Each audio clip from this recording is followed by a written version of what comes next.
ko, nakita ko pong pumasok na si Governor Dakila. Governor Dax, na-miss niyo yung roundtable 1 pero nakaabot kayo sa second roundtable. Nandito po sa harapan ngayon sa screen yung 3 katanungan ukol sa capacity development. So just to trigger the conversation. So Governor Dax, if you're ready po, you have the floor. 5 minutes po, and I will remind you kung last 2 minutes na kayo by raising a yellow card, at kung time's up po, mag-raise po ako ng red card. Governor Dax. Hi, ma'am. Thank you, Ma'am Mags, and thank you for this roundtable discussion. And apologize if I missed the first round.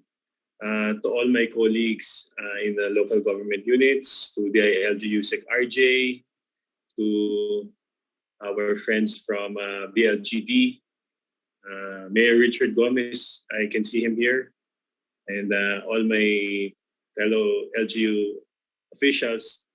Magandang araw po. I have no prepared speech, and I will basically just speak from the heart, if you will allow me. What capacities and capabilities should LGUs possess under a full devolution? Actually, my first comment would be, ano ba talaga ang full devolution? Ano? Is it those functions only mentioned in the local government code, or is it all the needs, services, and programs that our constituencies are expecting and requesting from the local government units? So, therefore, if you really look into it, the question will evolve into what depth of devolution should we undertake? But siguro for purposes lang of this initial discussion, what we need to look at are the varying contexts. So obviously, as has been said by many of our resource persons, many experts before us, na some of our 4th to 6th class LGUs, especially the municipalities, have great needs for capacity building.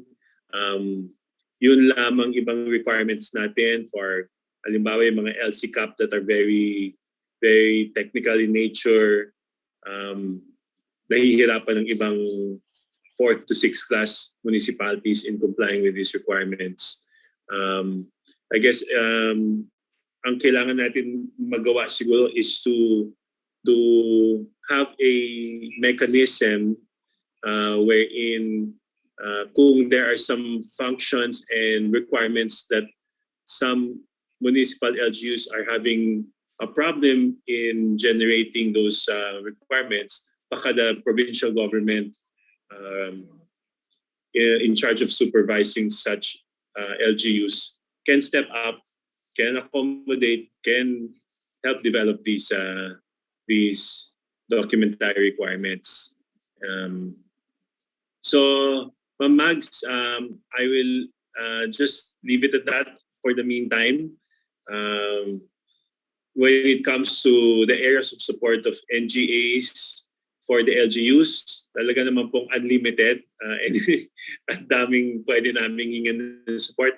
Actually, our vision, what we are praying for is that this implementation that we plan to do in terms of devolution is only the first step.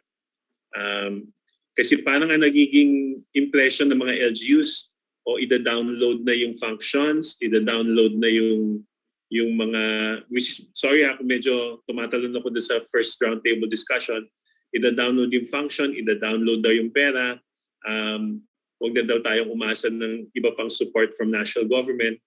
I believe naman na hindi naman ganun ang intent ng national government. They hope to empower LGUs, they hope to capacitate LGUs, they hope to download more funds to the LGUs.